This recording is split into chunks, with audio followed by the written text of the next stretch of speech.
And let me Hi, introduce to everybody. you all. Yeah, Steve Katie, go ahead. Yeah, so it's great to see everybody. Steve Katie here at Bowling Green State University. We have a wonderful community here, and Dave, you have been a super part of that community. Thank you so much for all of your visiting with our classes, meeting with our students, and today in particular, and your work with Peter Viall, your book, which is on my library, which will be talked about later, and all the things that you have done. It's so good to see everybody. Christine, I haven't seen you for a while. Nurit's here, and Francis, a lot of really wonderful people. Hi. And so at Bowling Green State University, I have the pleasure of being the director for our doctorate in organization development and change. And it's a professional doctorate focused on transforming organizations, revitalizing communities, and developing human potential. And it's an amazing group of students that's working adults from around the world, around the country, coming in for residencies, a really vibrant learning community. Francis Baldwin helps to be a part of that day. Tom Daniels is here. He's our associate director. And so we have just a wonderful place here in which we are trying to do our best to bring thought leadership out in the world, which is about scaling knowledge. It's about developing knowledge. It's about sharing knowledge that can be in service of others and help us create a better world. And so it's just a wonderful place to be.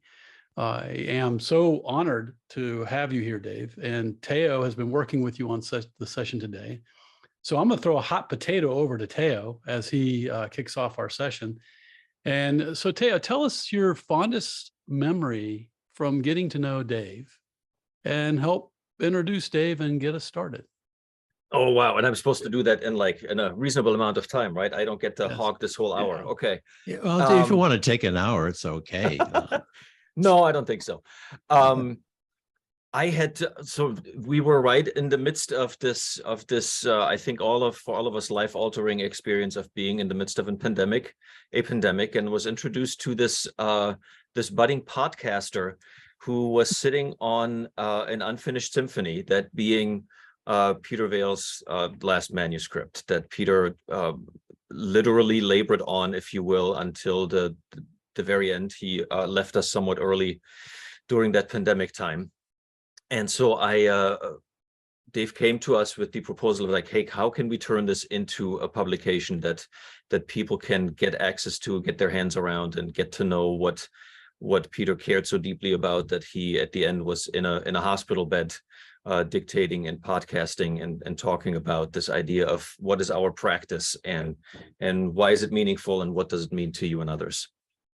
And it was really quite a wonderful experience to get to meet Peter through, copies of manuscript pages and docs, Word documents that didn't have the docx yet, that were some older ones, and just getting to read his thinking sort of as it was being created, and then Dave and I getting to collaborate on putting that in a format where we hope that we can share it and make an impact with it that would honor Peter's thinking and working toward the end of his life.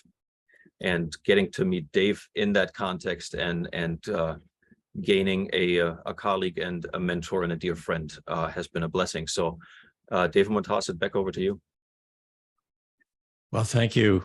And I will say right back at you, Theo, never found a more earnest and reliable collaborator, except for maybe Steve Cavallari and Kate Wall, who are on the screen, and my son, Dave.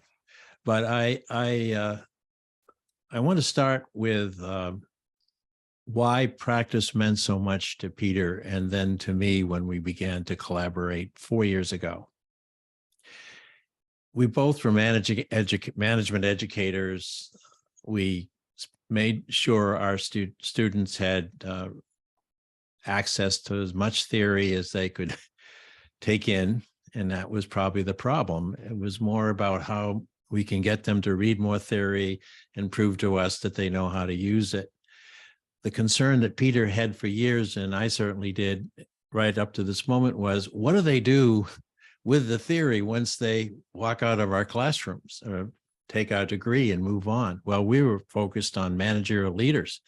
So that's a fairly significant bunch of folks who are out there influencing change or not influencing change in organizations in eventually with over 1,000 or more of my students, they've spread worldwide. So the answer to that was that practice itself is something that we don't know well enough. We know theory, but really do not know practice well enough. So Peter took the first big cut at that, which was to develop 32 conjectures about the nature of practice, descriptive, not predictive or theories, but conjectures. What if practice were like this? What if practice were like this? And he wrote short essays, some of which you'll be working with in a few moments, about each of those conjectures.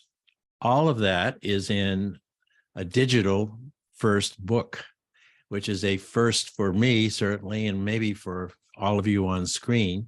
And so it was a perfect book format, however, to integrate the podcast episodes that I recorded with Peter before he passed away and some others. So when you look at the book and start looking at the conjectures, you could click and hear Peter actually talking, not specifically about a conjecture, but in general, speculating with me, what is it about practice that's so important? Now I want to put the question to you. The first stage of our collaboration today is to recognize that we're not talking in the abstract here about practice. You are a practitioner of more than one thing that brought you to this screen today. You have a number of those practices, but among them, I believe, and I think Peter would agree, that there's one way of being in this world that is so powerful in your life that no matter what the changes are that we've all experienced through the pandemic and beyond, one way or another, we're going to keep finding ways to do it. Peter offered at the introduction of the book this way of thinking about practice, which I hope you will keep in mind when we go into the exercise that's about to happen. What is your most robust practice? Peter said, I believe practice is the conscious ability, fairly consistently, to produce intended results. Let me pause right there. As you're thinking about what you do that matters most to you, what results matter most to you? What accomplishments matter most to you? What results would you like to have others experience because of you? Now, what makes it even more of a practice and why it has to be robust is you do so across a range of circumstances and do so while growing and changing oneself. I'll pause there. That's the payoff. As you apply yourself, no matter what, to the growing and to the changing circumstances, you will experience growth and change. Now, a lot of the folks on this call here today are interested in organization change. Well, that comes about in part because people are applying themselves in such ways that they are changing and they're not afraid of change. So they're contributors, leaders even, to organization change. And finally, to meet the changing circumstances in which one's practice exists. That's context. Wherever your practice land you today, this is your context. We're on a Zoom call right now, learning about Peter Viall's work. So what I'd like you to do now is we're going to put you in breakout groups, small groups, maybe 2 or 3. And you'll follow some instructions. So Theo, could we see that screen? That should be screen shared. Oh, the one with the... Yeah, all right. Yeah. So I'll leave it right here for a minute. What you'll be doing is first, when you get in there, before we even begin to talk, I want you to rename yourself as your most robust practice. If I were doing it, would rename myself conversationalist, because no matter what, I love a great conversation. however you want to know it, but it's not necessarily your official title. It's what moves you the most to keep going no matter what. What would you name that? So when you get into your groups, do the renaming and then take turns discussing why that name came to mind off the top of your head. It's probably why you know something about practice. And so let's share real quick how you might do that. The easiest way, depending on the device that you're on with your mouse or with your finger, is to hover over the video tile where you see yourself. Go into the top right corner where you should see the little ellipsis, right? This little thing here that I'm hovering over on the share screen, if you can see that. And there's a rename option. And then you would click on that rename option and just type a new screen name. So I see Steve the convener and I see the conversational list. Feel free to go ahead and think about what that practice label is for you. And then we're going to send you into a breakout with 2 or 3 other folks and invite you to have a quick conversation just about what that label means to you. You'll have about 2 minutes each, and then we'll bring you back to the large room. But then uncheck, remember my name for future meetings, because that'll be who you'll be at your next meeting. So which might be interesting. Might be interesting, yes. Yes, thank you for that. Thank you for that tip, David. All right, have a wonderful short introductory conversation in groups of 2 and 3. And we'll see you back here in about 4 and 5 minutes.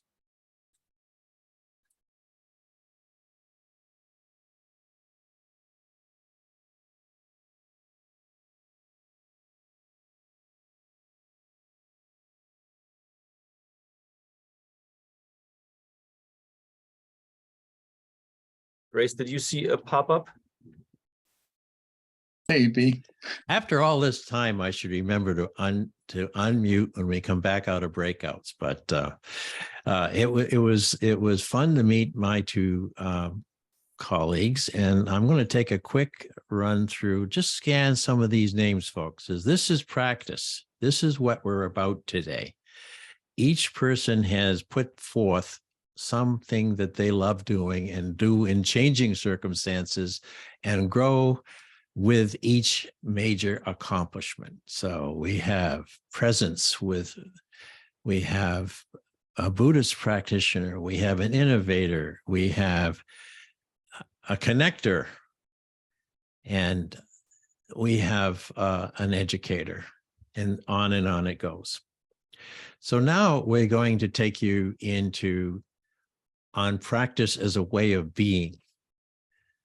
Peter Viall's conjectures on why your practice matters. And that subtitle is what we want you to experience today.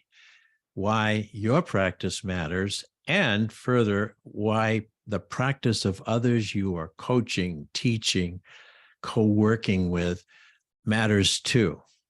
If we can keep our eye on practice, there's so much to learn about our fellow human beings, because indeed, it's our way of being. And with 203 podcast episodes under my belt, I can tell you that there's a tremendous difference, a wonderful difference in how people manifest their way of being in this world. It's unique and it's powerful. Next slide. Oh, by the way, we are offering you a 50% discount on the book. And the promo code will be repeated at the end, but it's 2 capital P 50. The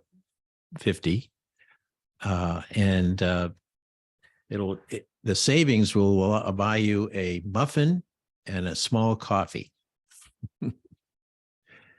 Okay, Teo. So first, we'll work with one of the 32 conjectures, and all the groups will work with the same conjecture. When we put you back into your groups, you'll be able to read the conjecture. It's rather brief, or at least most of it, either as a link into the book itself, is this a digital book, or you'll have a PDF you can look at. Do a speed reading of that first conjecture, which is practice is a particular kind of behavior. And then ponder aloud with your self. Well, what does this mean to me? If practice is a behavior, what does it mean to me? And then exchange your thoughts and share at least one insight while the time remains. Okay? You And think we're hopefully ready? this conversation will be a little bit less stressful because you'll have a little bit more time to have it. So there are 2 links in the chat for you. The first link, when you click on it, will get you into a preview of the actual digital book. If you want to read there, there's an annoying little overlay that invites you to eventually use that promotional code and consider purchasing the book if you so choose.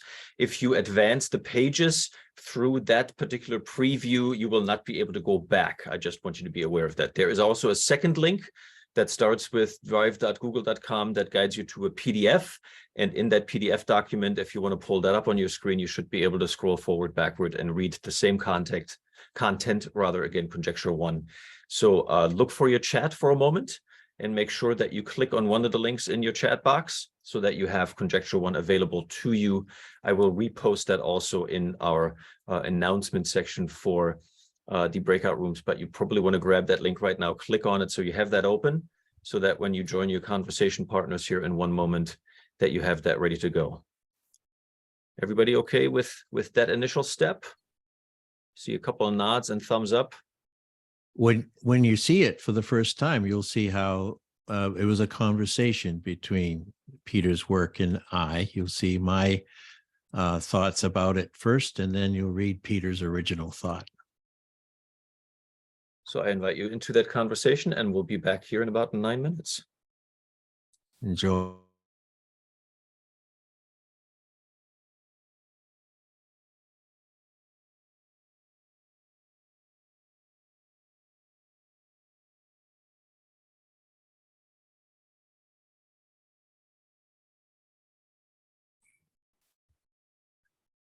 All right, welcome back, folks.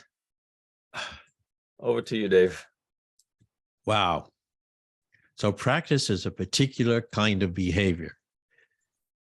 What have we thought about in reading that, seeing my words and Peter's, about yourself in the behavior that you have chosen to emphasize today?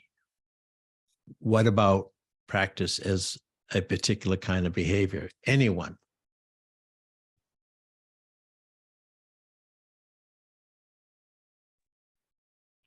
Hi. Hi. I was saying that we kind of went into a deep dive, and I apologize because I'm writing a lit review, and I just did 36 hours of stat work, so I'm very focused on dependent and independent variables right now. For me, when I'm thinking about change as my, as what I'm trying to drive myself, when you're talking about practice, is that I have to be using a set measure to hold myself accountable, to make sure that I'm maintaining that level of quality that I'm expecting from others. Right. So that set measure is a big part of this particular conjecture and all of the conjectures, because a result is measurable. A result is a tick in time. It's a fact. And so as we're behaving with all the thoughts we have, we also have to look at what we actually did. And then if it's systematic in a research way, we can record that and we can see accumulation of accomplishments. But most people love to know how they did with a particular activity. So yes, definitely practice is measured because it's behavior. Anyone else?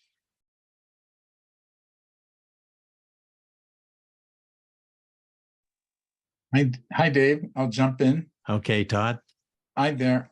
Very, very briefly, because there are lots of issues, kind of tangled up in blues, so to speak, as Bob Dylan might say.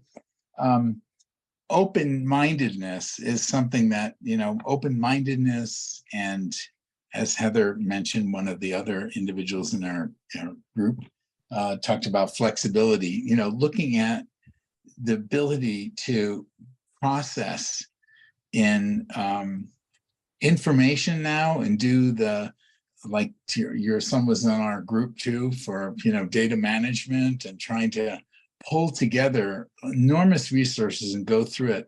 There's a certain level of open-mindedness, flexibility, adaptability, handling change. Some do it more fluidly and others stumble at it and stuff. So, but the essence of it is really that agility, that to build those skills and allow that to become part of your practice, best practice, and kind of instill it in others. So, thank you. Yeah. Yeah, no, as you arrive at wherever your practice brings you next, in that context, in that moment, circumstances in the situation are such that you have to quickly read what's new, what's not, what do I do next, what do I stop doing? Practice is eliminative is one of our conjectures. And then you have to act and learn as you're doing it. One thing I can tell you about Peter Viall without any hesitation is that he was deeply, deeply interested in learning, of all measures of learning, all kinds of learning. He particularly liked learning al fresco. He looked at learning beyond the classroom, because what he knew was, he coined the phrase permanent whitewater, is that anything that any of us think we know in order to act on it is probably going to be obsolete before the next click of the clock. That's how fast change was happening when he wrote that first thought in '89. And certainly now he would say that it's well beyond anything he could have imagined in terms of how rapidly change happens. So yes, we have to be agile and we have to help other people be that way too. The good news is if they're really committed to doing something, they'll look forward to the result to see if they move fast enough, if they learn well enough, and then they'll look around in that context and say, who else am I with here, with whom I can learn, so that we can all move ahead together in a more concerted fashion. Any other quick ones here? Because we're going to take you to the next step. So Dave, there are two parallel thoughts in what the last two speakers have said. One is about agility and change, and we talked about that because one person was given an example of being practiced about something and the world around you is changing very quickly. And you just talk about that moment. And this is a part of practicing being present, the quality of your listening, your attention to what's going on. And when I've practiced something so well, and all of a sudden everything just shifts, the ability to act and also think in that moment about what must I do now? And it's not what I've been practicing for the last 6 years, because this is a different, so that agility and that, I call it having a wisdom bank to go to is what gets to be important, because that's what this whole thing is about. How do we adapt to the change and still be effective and get the benefit of what it is we've been learning and practicing? Yeah, I love that notion of the wisdom bank. Peter would be very upfront in saying theory is very, very important. And your own personal theories that you've developed into a point of wisdom is definitely always important. But it has to be put to the test for you to really know. And therefore, practice is behavior. Doing it is what gets you going. But once you're in it, you can draw on a whole life experience and put it together in that moment in a synthesized way. I want to pick out the fact that one of our practitioners is jazz musician, and so is Teo. And I'm telling you that if anyone knows what it is to be present in the moment and quickly make an adaptation, it's jazz. Would you not say so, Rian? Oh, absolutely. It is foundational to being a jazz musician. You have to adapt to the moment based on what you hear, feel, and see, and trust your mastery in what you're doing. Absolutely. And the cool thing is that I've learned this from Teo. When you make a, in quotes, mistake, end quote, as you're playing in a jazz ensemble, it actually triggers someone else to do a little different riff themselves, and they adapt. So it's a matter of constantly mistaking your way through a new chart. And hopefully at the end, you remember some of those mistakes and those adaptations and you say, hey, that's a better rendition than when we started. Teo, chime in, Mr. Jazz Musician.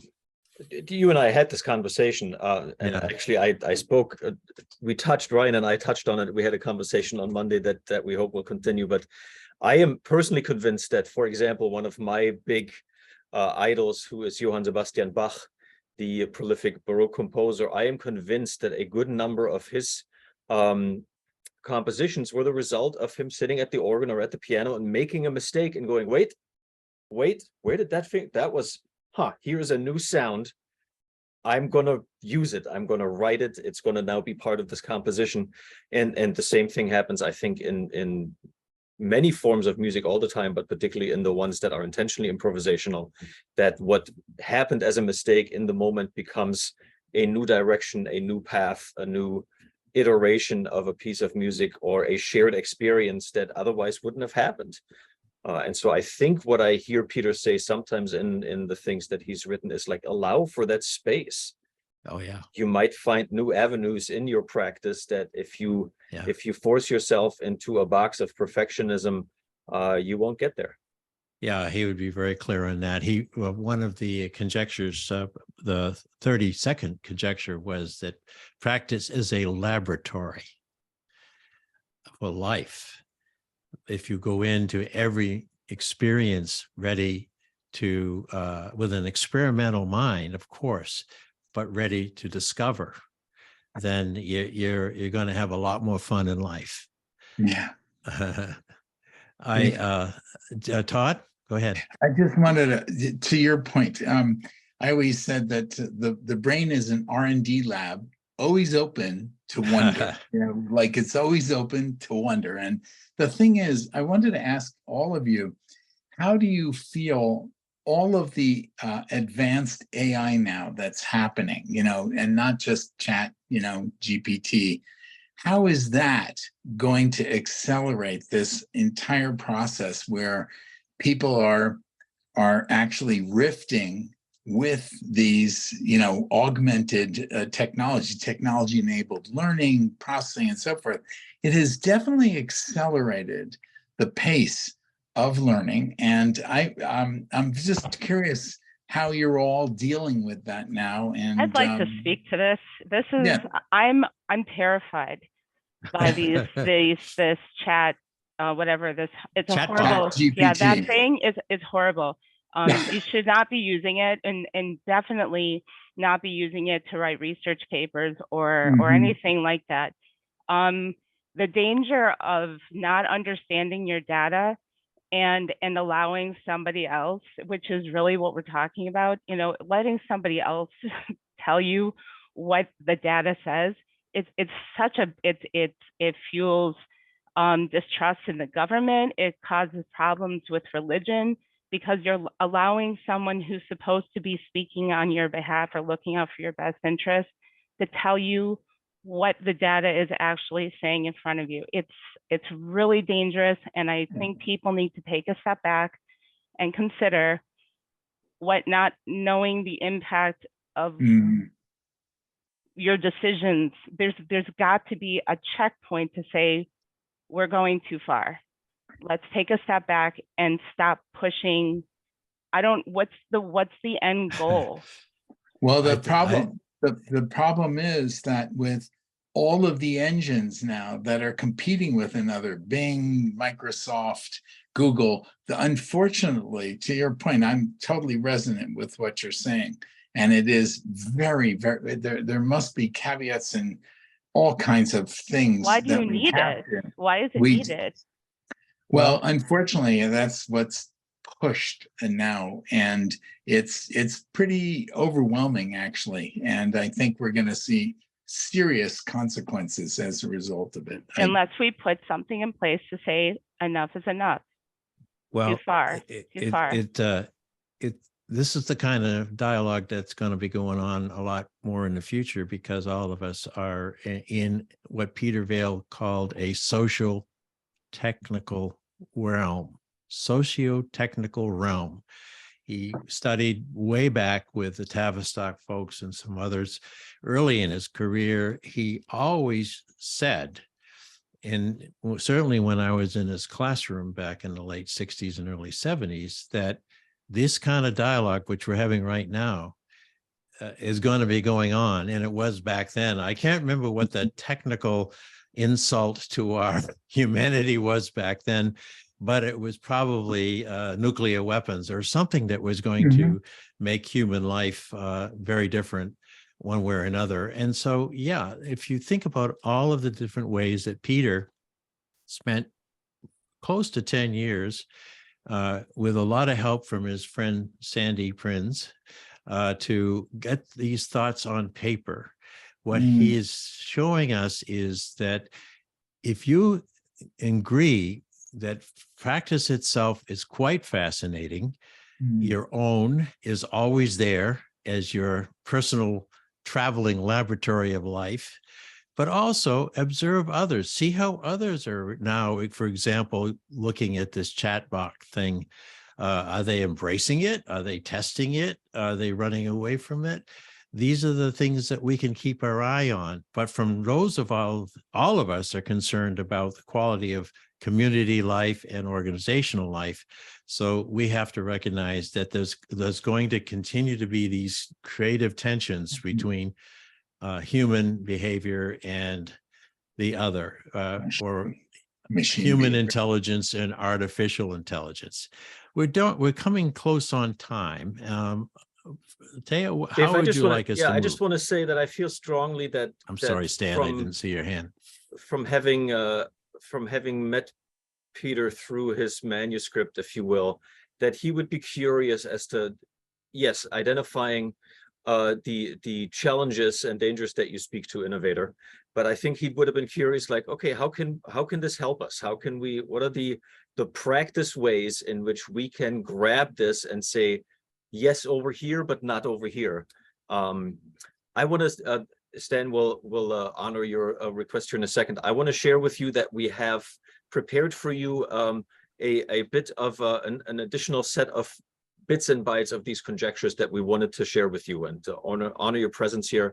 And I will put a link in the chat that basically gives you access either as the preview in the book or as a PDF document, an additional 10 of Peter and Dave's conjectures on practice. And you can have a look-see there. And then we invite you, and I will put that link into the chat again as well, to consider leveraging for your personal practice all 32 of Peter's conjectures. That is the second link that you'll see in the chat. So the first one, tinyurl.com practice links, gets you access to a PDF file that has then additional links to 10 additional, and those are some of the shorter ones that you can get a glimpse of what it is that Peter was talking about in those conjectures. And the second link, mylibrary.world/practice, gets you access to the book itself and some context there too. As a living example of adaptation, Theo and I had worked out a rather carefully timed set of small group breakout experiences through this time. When it occurred to Steve and to Theo that maybe you'd like to hear more about Peter, we quickly adapted. But I would like to ask, and I know I'm putting you on the spot, Sandy, but you lived with Peter Viall for the last part of his life as a close and dear friend. how do you think Peter would be? What do you think he'd want to say to us today? Got to get you off mute there. Sandy, You you're still- muted at this time. Maybe that covered up my quavering voice. One of the things that I think that Peter had as his practice was not only his embracing of several practices. I mean, learning was really his practice. So Yes. it was learning about all sorts of things, about fun things, about religious, spiritual things, and creating that. I think that he would think that we need to embrace all of these things that are coming to us critically, thoughtfully, with hope. He was such a poet and used poetry and wrote so poetically that I think that was also a core part of his being, in that you look at life and you don't run away from it and you don't understand it, except that you understand that it's always changing, but that you can figure out with the help of other people too, to be able to live a life that that is good for you and that is purposeful for the people that you're working with. Yeah. Thank you. Thank you. Thank you. I could never have said it as well. And Peter was a poet, and there's something about each of us who has a poetic nature. We can see the world, but we can consolidate our feelings and our thoughts and spirit about the world concisely. And Peter certainly had a gift for that. So I think, Theo, according to the old clock on the wall, now I plan to stay here as long as anyone would like to chat, but perhaps this is a good time to say thank you for sharing with me the memory, the work, the legacy of Peter Viall. Now, we have a job to do. We have to carry out what Sandy just shared with us. We have to carry our own outlook into the world, thinking now how important practice is in general, and specifically our own and those we're helping in the next few hours, days, weeks, months.